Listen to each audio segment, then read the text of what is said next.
Good morning, Turfs Up Radio. Wayne Bowles, Profits Unlimited, coming to you live from Louisville, Kentucky. Yes, indeedy. Oh, my goodness. Got a great show planned for everybody today. We're going to talk a little bit about a snow event. We're going to talk about how far behind we are that we think we're ahead. And I don't know how you guys are feeling about it, but hey, that's what we're going to talk about today. That's going to get us started, and along with some other advantages to utilizing some new equipment. And we may get that far along. I don't know. But hey, as always, man, we got a full blown schedule here for you guys. Looking forward to it. Looking forward to your interaction as always. And appreciate you guys. It is a Monday morning here on Profit Time. And oh my goodness, cold. Not too cold though. Seasonably cool. We're actually about 20 plus degrees cooler than what our seasonal average is.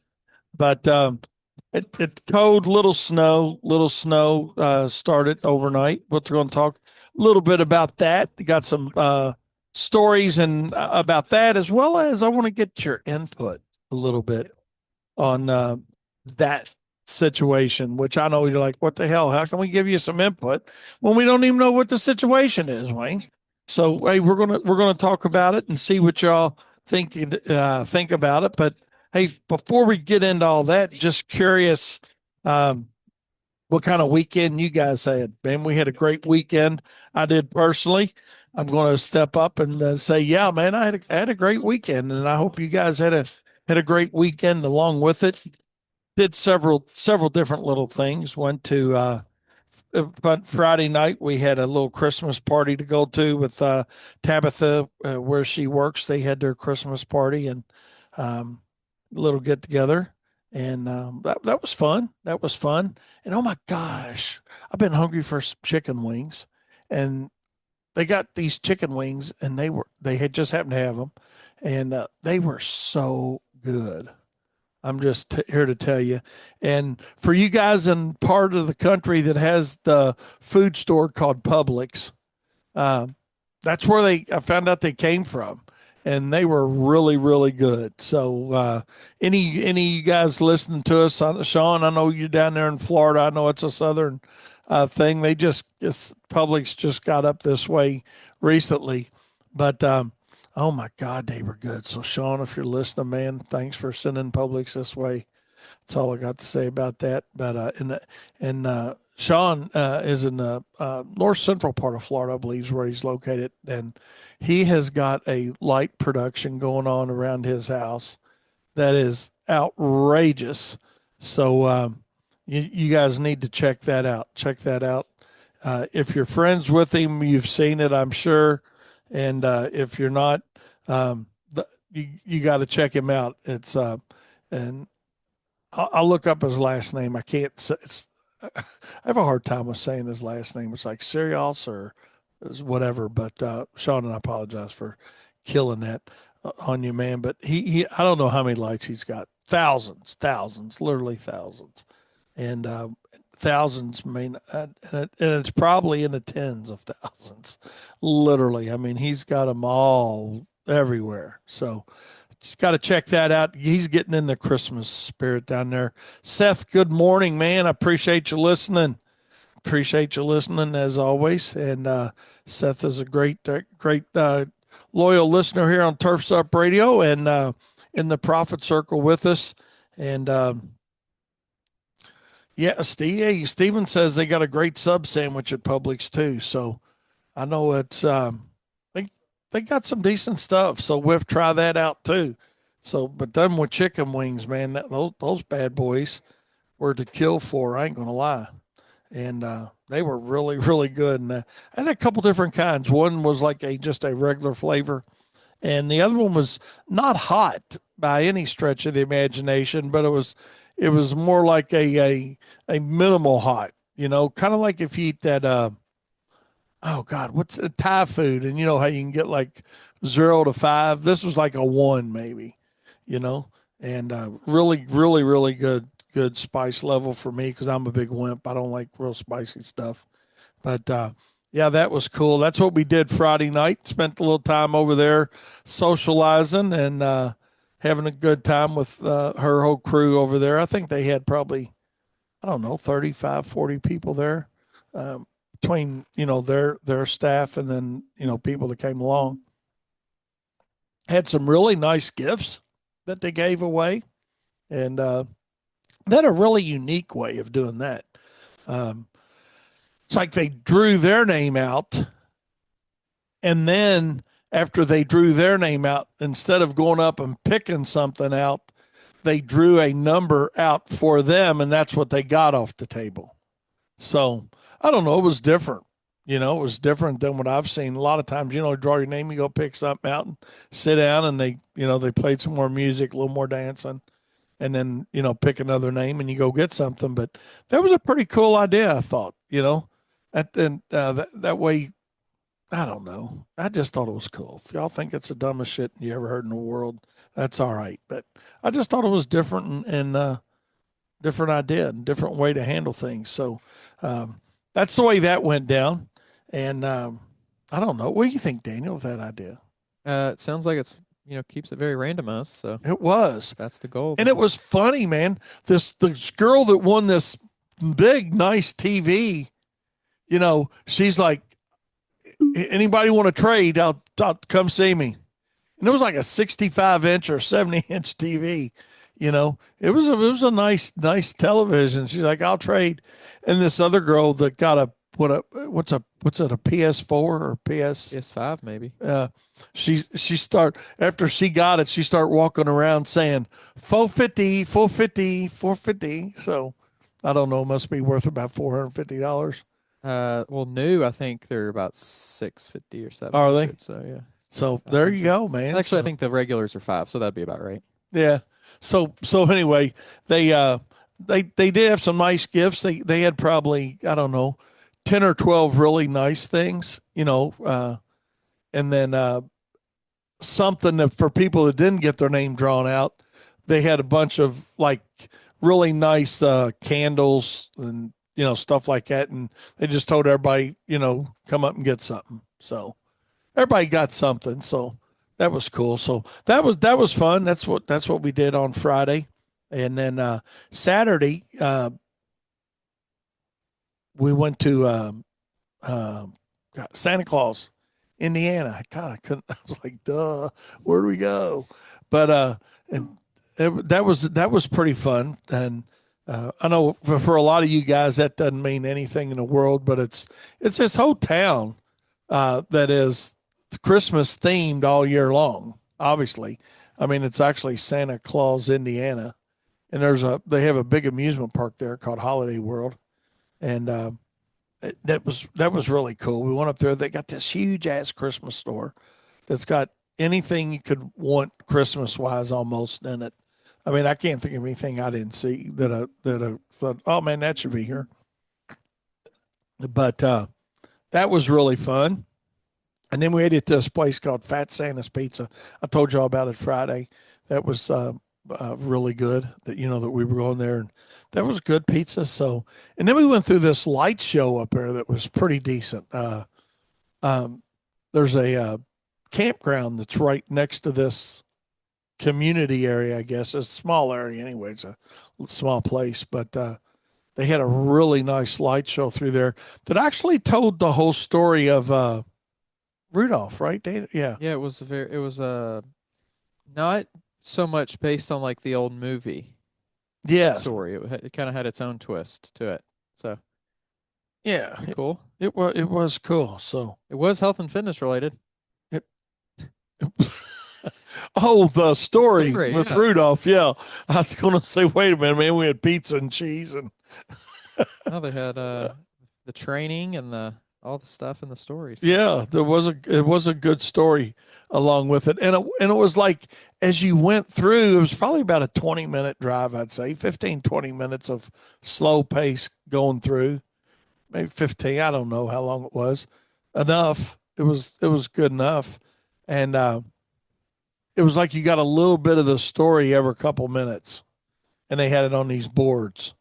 And Caitlin read it to us like a bedtime story. So we had one of the granddaughters was with me. Caroline was riding with me. So it was pretty neat, pretty neat adventure. And excuse me, nice little weekend. So that's what Friday and Saturday had in store for me. So, and then yesterday, oh my God, I got to tell y'all something really funny that happened yesterday. Um, but this is really funny. But before we tell you, hey, we're going to take a short break and we'll be right back with more Profit Time here on Turfs Up Radio, your industry, your station. Don't you go anywhere. I got to tell you guys something really funny that happened yesterday. And I'm almost embarrassed to tell you this. And but I'm going to tell you anyway. Katie, this is a hilarious story. And it's probably not going to be funny now because I said it was so funny. It's like somebody tells you a movie's great and you go see it and you're like, oh, it's okay. But anyway, here's the story, y'all. I went to Kohl's yesterday with Tabitha, y'all. All right. So she was going to do an Amazon return. And okay, so she did that. And we're looking around. We get a few things. We leave the store and put some stuff in the back. I got an Expedition. Okay. So we put some stuff in the back of the Expedition and hit the close button on it. And started backing up, and I get my thing start dinging saying, liftgate ajar, liftgate ajar. So I'm like, okay, well, and I was already about halfway pulled out into the drive lane. So I said, I'm going to pull up here at the front of the store and I'll stop and close it. Well, when I get out of my car, the truck, whatever you want to call it, the Expedition, when I get out of it to go back and shut it, this guy said, hey, I'm your insurance agent. And I said, oh, yeah, cool, man. I thought he was just joking. And it really was. He said, no, Wayne, it's Brian. I'm like, oh, my God, of all the people to see this happening, me driving around. There goes my premium. Oh my God. Yeah. So the funny thing about it was I told Tabitha afterwards, I said, well, actually he's my agent on my house. He's not got the car. The car's on the loan service, policy. So that would have been my buddy Brad Sturt. But yeah. And cause I haven't seen Brian for so long. And he had a mustache and all. And I thought this guy's pretty clever. Hey, man, I'm your agent. Good to see you. And I said, oh, yeah, good to see you too. And he said, no, really, it's Brian. I'm like, oh, my God. What are the chances, Daniel? It had to be slim. But yeah, damn. Sorry, Daniel. I had you I'm off. back. He's back. But yeah, that was crazy, man. So, I don't know if you've ever had anything happen to you like that, but I mean, I've known Brian. God, he's Kyle's age, so I've known him since he was probably 7 or 8 years old. So, but I just didn't recognize him, and I thought this guy's got a pretty good sense of humor. Oh well. So, anyways, regardless, I got out and closed the hatch, and it was good. But yeah, that's what happened on my weekend. Somebody had to do something fun. Other than us, shoot me a text. Let me know 502-550-8307. 502-550-8307. And let me know what you did this weekend. We did I bought a book. We went through this candies. Don't get too excited, everyone. Yeah, don't get too excited. Not as excited as I am about it. But It's a joke book. it's a joke book. But here's why I bought the book, number one. If ever you've seen the movie Elf, and he said, and he takes her out on their first date, and he says, "Come on, let's go in here. It's the world's best coffee," because their sign outside said the world's best coffee. This said the 523 of the world's funniest Christmas jokes. So I grabbed it off the shelf, and this was in a candy store. And you think, here I go again, Wayne. What's this got to do with business? Well, that was definitely an impulse buy for me. All right. But this candy store it's the epitome of impulse buying. I mean, you just walk through it. And when I say you walk through it, somehow they make you feel in a store that's bigger than it is. But collectively, I bet it's not 40 by 40. You know, you got a very small foyer that you enter into that's probably a 15 by 20 on a good day. And then you just kind of loop around, and then you're into another area that's maybe a 20 by 25. And and then you leave. But it feels bigger than that. But they've got so much stuff, didn't they, Daniel? Yeah, not to mention their frozen hot chocolate, which is an attention getter. You know, makes you want to figure out what that's all about. So you get some of that. And then they also did chestnuts on On the fire fire out back. outside. So kind of an add-on. You know, talk about an upsell or whatever.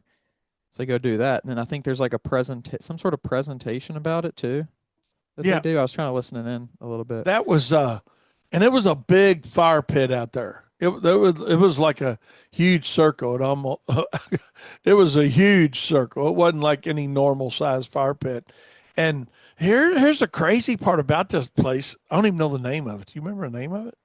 Santa's Candy Castle, I think is Is what that it it? was. Yeah. Something like It that. was some kind of castle, yeah. But anyways, it was Harry said he still hadn't figured out frozen hot chocolate. Did Yeah. you get it? Caitlin got something to drink, didn't she? Uh, I wonder if it's really frozen. I don't know. I But don't. yeah, it was an attention getter. Yeah, makes you wonder what it is to get Yeah. it. So But yeah, it was pretty crazy. I don't know, I didn't get any and should have. I mean, what's the next time you're going to see frozen hot chocolate on the menu board somewhere? But these guys were professional marketers, to say the least. And I think we all could take a lesson from that, quite honestly, on I don't know. I'd like to see it in June up there, for an example, or July, sometime off season. But this place outside, all they have is like a 10-inch sign that says open. There's no big what there was no sign, was it? I didn't see a sign. yeah, no signs, no No light, sign, no Christmas lights, no. Yeah, no Christmas lights. I it's mean, very interesting. I don't know if it's some sort of regulation they have to follow. Otherwise, it seems a little weird. But yeah, I mean, it was crazy. It's like, but the place was packed. And I mean, there was a constant flow of cars in and out, in and out. And I mean, it was crazy, but it was a really fun adventure. And I did get my I did buy the book along with some excuse me, some different candies. They had for some stocking stuffer kind of stuff, but they had the wax little wax bottles filled with heart stopper and no whatever, it's like Kool-Aid. yeah, I don't know. sort of sugary. They even had the oh my god, Katie, they had the bubblegum cigars. Yeah, that was a pretty good throwback. They had the bubblegum cigars. Um, let's see what I mean. Just goddamn, Daniel. They had What else? I mean, it they was had all like the kind of nostalgic, not big brand stuff. It wasn't like Reese's and Hershey's stuff. yes, Now they might make them, but they're and and it wasn't that out of line overpriced. That's what really surprised me, because and they had all kinds of Pez dispensers, yeah. and they were $2.99. And yesterday I looked at two different stores I was in, and they were $2.99. Huh. So, it wasn't like stuff was jacked up. Mm. But and then they had what were they making there? Was it fudge? They had fudge, yeah. I think they They probably had had homemade fudge, cookies, probably. and that Christmas store too. You talk about marketing. Yeah, they had I fudge mean, and cookies too. sounds like it's just a weekend discussion I'm having there, but it's really all about marketing. And just and what are you doing to and right now I just thought about something my dad used to talk to me about, and with marketing and selling, that what are you doing to make your stuff smell good? And what I mean by that is, obviously, if you're doing hot chocolate and cookies and stuff like that, it smells really good on its own. But the question for you guys is, what are you doing to make your service look and smell good when you're selling an intangible like we sell in this industry a lot of times? Now, if you're working in a nursery, you're not, hey, somebody walking through nursery stock, then that's a tangible that they can see, feel, and touch. But when you're selling it as a landscape professional and you're telling somebody about a 2 inch caliber tree or 4 inch caliber tree or 15 gallon this, and you know, what are you doing to create the perception and to paint that picture of what it looks like as a tangible product? Yeah. Not And just what does it look like, but how do you make it more appealing? Because yes, every uh, landscaping, let's say, service can say, oh, well, we're going to plant these things and do this and have a general outcome that's the same. But why should someone, what makes someone want to buy it from you? yeah, And I think there's a big difference between hot chocolate at home, even versus hot chocolate at a Santa Claus world, at a place where you got, a festive atmosphere. It's, there, what are you doing to kind of have the festive atmosphere of the industry, kind of the green industry, if you will. And obviously, festive isn't the holidays per se for this industry, but what are you doing to make it like something fun, something new or different or interesting? yeah. And you still got time, you know, you still got time where, hey, a lot of you guys are rolling year round and a little slower maybe in the winter. But the reality of it is also that we're coming around and don't wait and say, well, I don't know. I ain't going to worry about it right now. I'll start thinking about that in February or March. No, think about it now. Successful companies are not waiting till, you know, you're right on top of something to think about it and think how, hey, man, how can we do that? So that was a really great weekend and we'll just leave it at that. And it was I certainly would go back. And we had, don't, Katie was missing. That was sad. Katie didn't go with us. You'd love it up there, Katie. That Christmas store and all. It was something what they had in there. And oh, in that Christmas store, they had what homemade cookies they were making, Mm-hmm. and they were really good. It was. Tab was funny last night. She was eating some soup that she had made on Saturday with some sausage in it, and got like a little piece of bone. Sometimes you get in sausage, and she's like, "This is exactly why I like desserts." You never have to worry about chomping down on a bone. Gosh. So, Tab, if by chance you're listening, I doubt yours normal meeting time, but that's funny. That was funny. Oh, Lordy. Let's see what Seth has got to say here. The good thing about our industry, you can advertise and be festive throughout the whole year, regardless of season or timing. That's it, man. That's exactly it. Exactly it, Seth. So, hey, by the way, I got a seasonal joke for you guys. Couple of them actually. Um, the first one is, what do naughty kids eat on Christmas? And yes, this came out of my Santa. So these are like a bunch of dad jokes, but not dad jokes. So, what do naughty kids eat on Santa? Eat on Christmas, not on Santa. And the next one's got to do with Santa. What do naughty kids eat on Christmas? Katie said it's got to have something to do. If it was drinks, Coca Katie said it would be Cola. Coca Cola. But actually, you're very close, Katie. The answer is coleslaw. Yes, frosted coal. So, anyways, that they get these they're so cute. I can't wait to use them on the grandkids. Actually, Caroline last night, I got her on a few of them. She even laughed, and it's hard to make her laugh. She's like, she she's really hard to make laugh, man. But yeah, but she even liked that one a little bit, I think. And then the other one was, what? How does a gingerbread man get around if he breaks his leg? And we had fun with this here in the office a little bit ago. But y'all are free to use these. Free to use these. So, how does a gingerbread man get around if he breaks his leg? He uses a candy cane. And on that note, we're going to take a short break. We'll be right back with more Profit Time here on Turfs Up Radio, your industry, your station. I'm going to use the wrong word with this, Daniel, but I'm going to say the frustrations of Snow Watch. it's really not frustrating. I mean, we had a we had a really great forecast from BAM, and it played out pretty much exactly the way they said it was going to.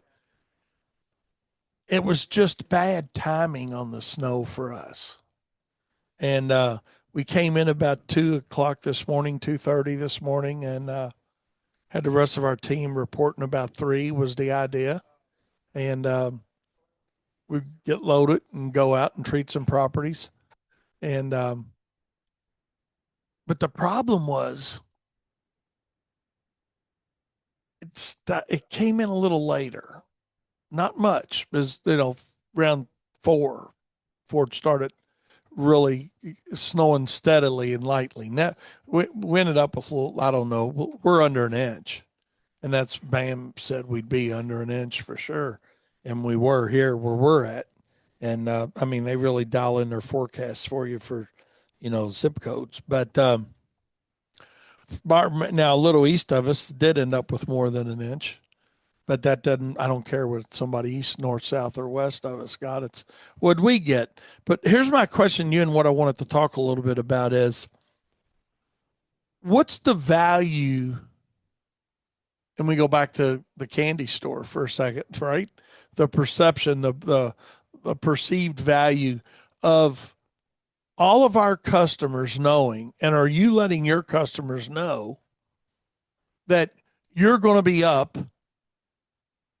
in the event that an application, a material needs to be made? And how do you build that into the cost of your service? That's what I want to talk a little bit about today is, are you building the cost, the true cost of all things that go into your service, and not just the trucks, the plows, the spreaders, and the material and the time to complete those services? Are you thinking about the time to prep for a storm? Are you billing for, not technically billing, but you know what I mean, Daniel? Are you Yeah, is it built into the is it cost? built into the cost of the material, into the plowing, all those things? Are you building that in? And do you know how and why you're building those costs in? Or you just, well, yeah, I know we're doing okay because we're making okay money. We're making great money at it. Well, just because you're making okay or great money at it, it needs to be defined a little bit better as to, yeah, I know that, hey, we know that we're going to have this many prep times in a year, that, hey, we get loaded and maybe run half a route or run 20% of a route or whatever it may be, you know, that all becomes cost to do the job. And how do you build that into your pricing on that material? That's why when guys say, well, hey, I just take pricing times two, or take a bag of material times two or whatever. And I don't want to get into pricing per se today. We're not going to do that.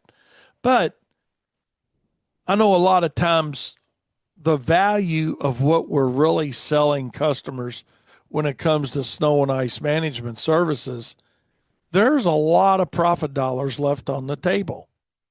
And you can look at it a lot of different ways. There's a lot of different ways to justify a lower cost. There's a lot of ways to justify a higher cost. You know, whatever's whatever blows your dress up is how you need to do it. But what I do know is we had roughly, I don't know, it doesn't matter how many people, but 10 or 12 people this morning on standby that we did nothing, other than, okay, hey, this is what the forecast is. Looks like the forecast is going to pan out. But just in case, we need it to be ready to go. We need it to be, we joke about it, or I joke about it and call it, we're on the launching pad. Because, that's the thing with snow and ice management services, there's so many different variables that get involved when the event actually starts. If this would have started at 2 a.m. instead of 4 a.m., we would have been out treating properties. Not just to do it, but just because it started earlier. We were going to be darker longer and that whole thing. So, what I want you guys to think about is the value of your knowledge to know when to go, when not to go. And I actually thought of this, Daniel, on my way home this morning when we briefly left here. We left about 5 a.m. this morning to go home for a couple hours. But I thought, that's the difference between could have and should have. Or what's the difference between could have and should have? And how many times in your business does that apply? Right now, I just want you guys to think about it from a snow perspective, but it could apply to any aspect of your business, whether it's landscaping, lighting, holiday lighting. It fits. I mean, even at 5 o'clock this morning when I was thinking about this, it fits into all aspects of our business. But you, as a business, in an ethical business, and I think that's the key word, ethical, there's a lot of times when we could have done something, but we didn't because it wasn't the right thing to do. And this morning could have been one of those times. And now I can hear some people saying, well, we got zero tolerance accounts. I hear you. I mean, that's 99.9% of what we service. That's why we charge what we charge for our services, because we do not overbook our work and we maintain zero tolerance accounts. But just because you can do something doesn't mean you should do it. Fred had just sent me that exact thing, Daniel. And just because you got it verbatim almost. And that's what I wanted to talk about today, just briefly. We could have went out at 3 a.m. If we had light snow. We still knew what we were going to get. But what we also knew was we still had residual product on the properties from last week in the pavement. So if we were only going to get a half inch of snow,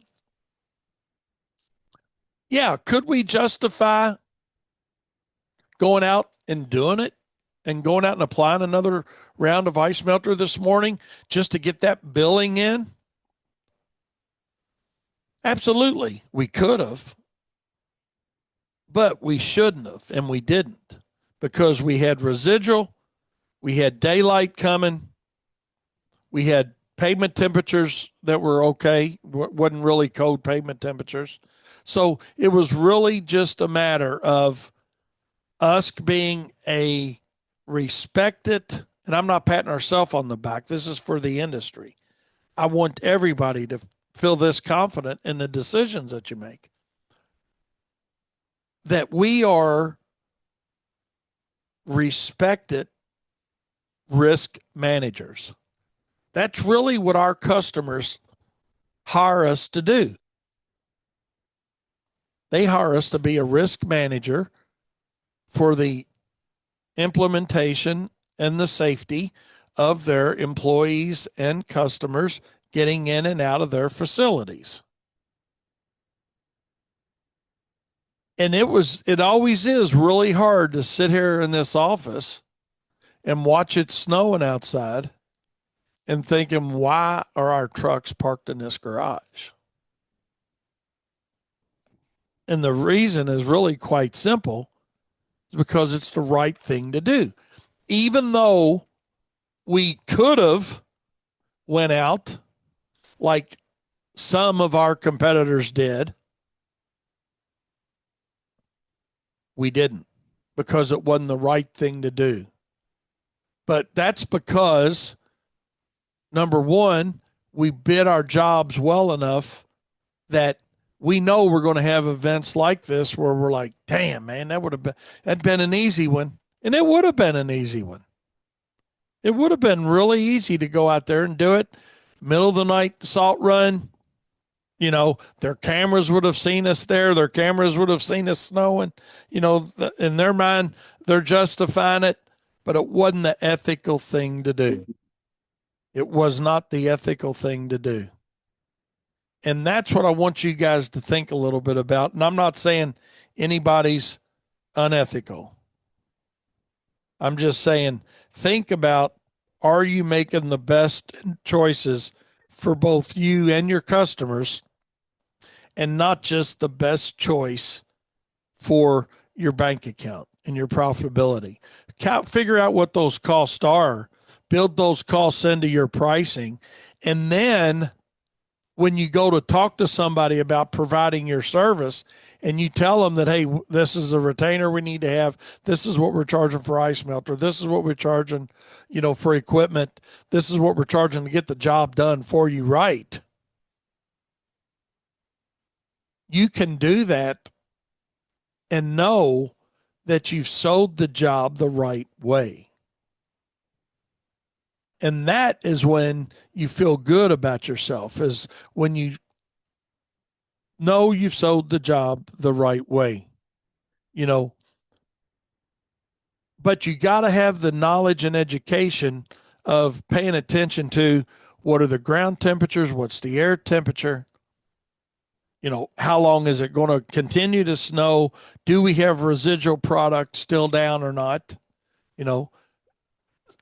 We could have had this same scenario at 22 degrees instead of 30 degrees, and there would have been a different result. And we'd have made probably a different decision, So it's those variables. It's kind of like going into that candy store, right? They know what works. They know that, hey, this type of candy needs to be here, this needs to be here, this music needs to be on. I challenge you to think about, what marketing are you putting in play? What music are you playing to let your customers know that you've got their best interest in mind and you want to be their risk manager? Not one of our customers is set up to call us when they want service. Because by the time they get there and they look at something and say, yeah, we need to have some material put down or we need to have it plowed, we're behind the 8 ball. And something that I can tell you guys with 100% assurity is, reactive snow and ice management is much more expensive than proactive snow and ice management. I've been doing this a lot of years, and I did it the other way for several years, but we figured out a better way and have been doing that way for 30 plus years. Stop worrying about what everybody else is doing. Do it different and better, and sell the value of the service that you're offering, not the cost of the services that you're offering. And when you do that, you're going to have the confidence to make the decisions that are in the best interest of your customers and your business. And in the end result, what does that do? That creates loyalty.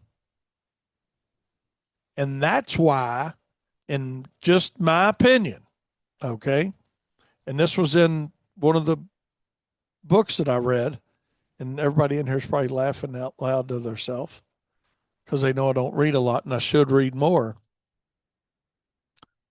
But the reality is this. One of the books that I read was customer satisfaction versus customer loyalty. And customer satisfaction is important, but customer loyalty is priceless. And that's what we need to think about. What are we doing? What are you doing to create customer loyalty?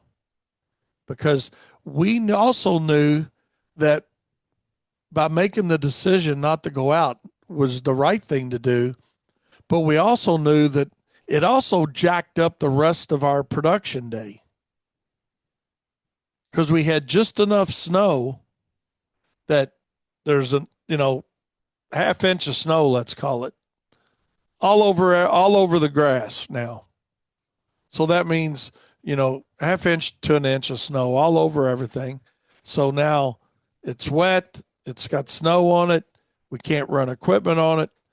Basically, what's happened today is we've lost a whole day of production on that side as well.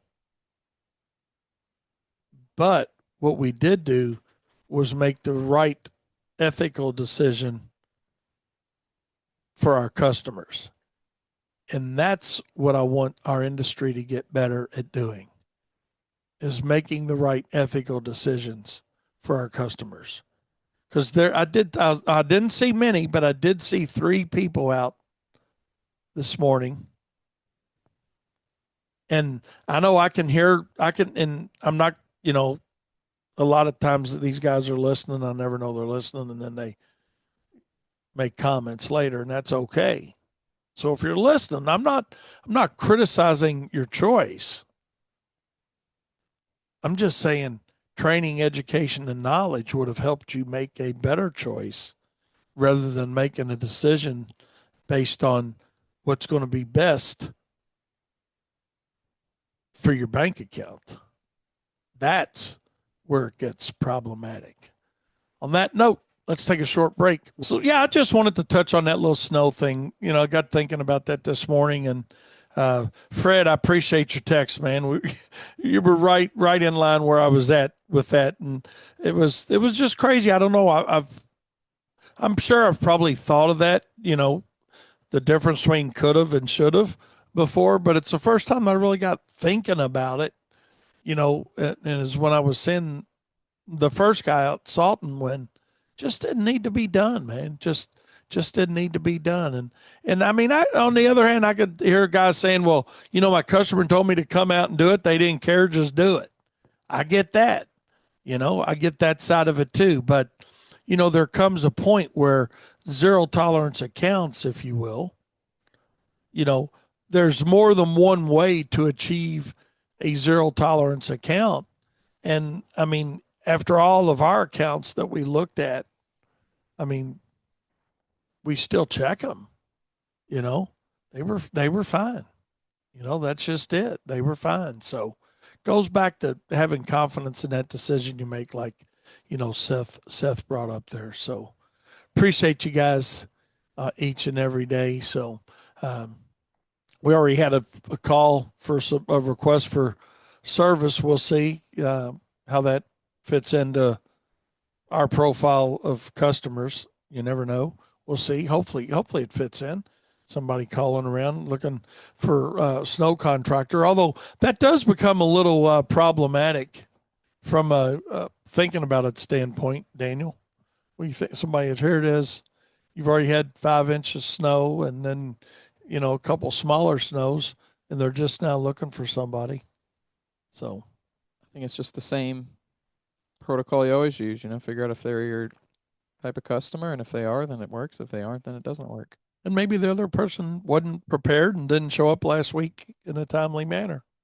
And that, we see that a lot with snow. We really do.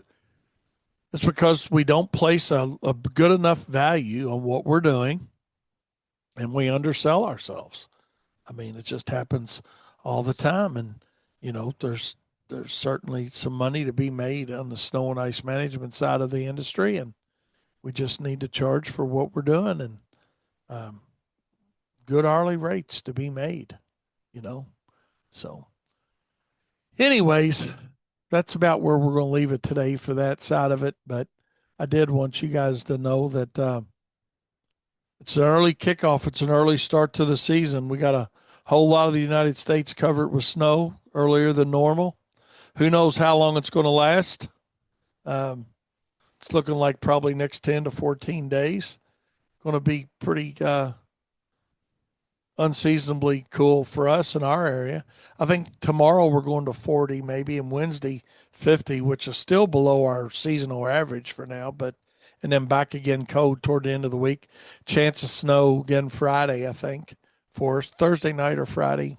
Not sure which one it is now. But I'm sure Bam will keep us posted and updated on it. But collectively, as you guys, hey, we'll be ready. We'll be ready. So, other than that, anything exciting going on, Daniel? Not too much, I guess. Just another Monday in the industry. Another Monday in the trenches. So, we're looking forward to getting out and doing a little work tomorrow. I know that. We keep crossing our fingers. We're so far behind, we think we're ahead. We got 2 full rounds of lawn applications to go, which is crazy when you think about it. Which really isn't that far behind. Just we generally like to have it done by mid-January, our winter fertilizer. So we got our lime to put down, and then we got our winter fertilizer to put down. So I'm sure we'll catch it up, but it's just when you see it staying cold, and then you get a little snow like this, so you lose a whole day where you could be out, but you're not. So, but something I learned a long time ago, Daniel, It all works out. it all works out. Crying about it doesn't do any good. It all work out, and we'll be there, and it'll get done, and everybody will be happy. In the meantime, stay tuned to Turfs Up Radio. Fred, Seth, all you guys, appreciate all you guys that listen to us. Text in, you keep our show going. Without you, well, I wouldn't have a show. So I appreciate you guys. Stay tuned all day long to Turfs Up Radio. And remember, profit is not a dirty word. We'll see you on Wednesday.